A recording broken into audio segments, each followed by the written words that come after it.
زمون پهان دا کار د امریکای سرانو او د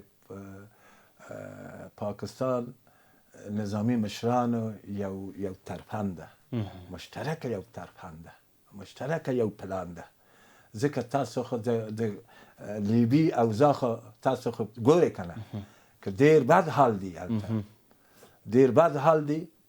اوس چې پاکستان دا تصمیم نیولی ده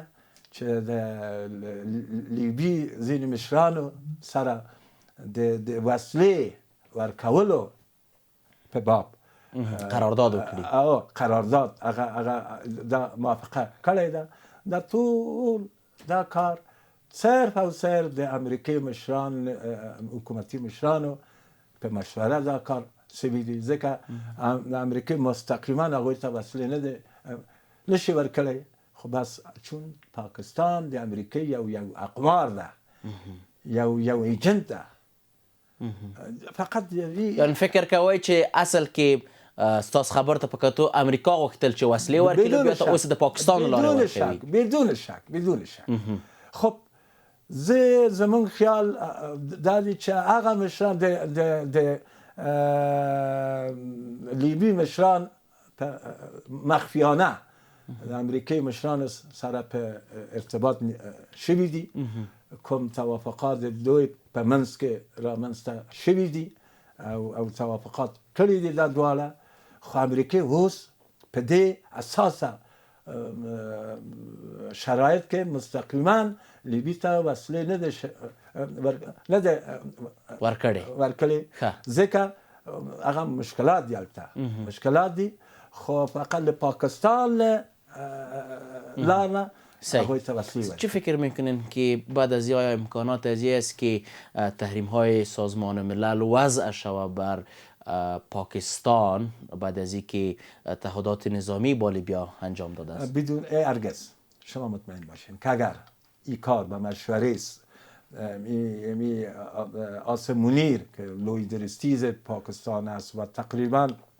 فعلا یک مارشال پرقدرت و پرصلاحیت پاکستان است حتی امکان هم داره که روز شاید کودتا بکنه قدرت نظامی پاکستان به دست بگیره مثل ضیاء الحق و مثل پرویز مشرف امثال هم امکان داره کودتا بکنه و بالاخره خود رئیس جمهور پاکستان بسازه و خود حاکم دیکتاتور مطلق العنان پاکستان بسازه وقتی که این کار اینمی قرارداد اینمی توافقنامه بین اینمی آسم منیر و همچنان مسئول نظامی لیبی همی کار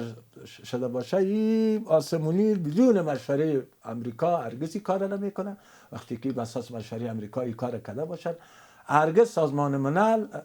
ملل هرگز به اصطلاح بندیزهای اقتصادی را بالای پاکستان وارد نمیسازه. چرا جناب لالی صاحب امروز یا سازمان ملل که هست یا شورای امنیتش که هست اینا کل به دستور استکبار جهانی حرکت میکنن بدون مشوره استکبار جهانی که امریکا در هستش هست انگلیس در هستش هست هیچ کاری را انجام دادن نمیتونن هیچ فیصله را اینا کردن نمیتونن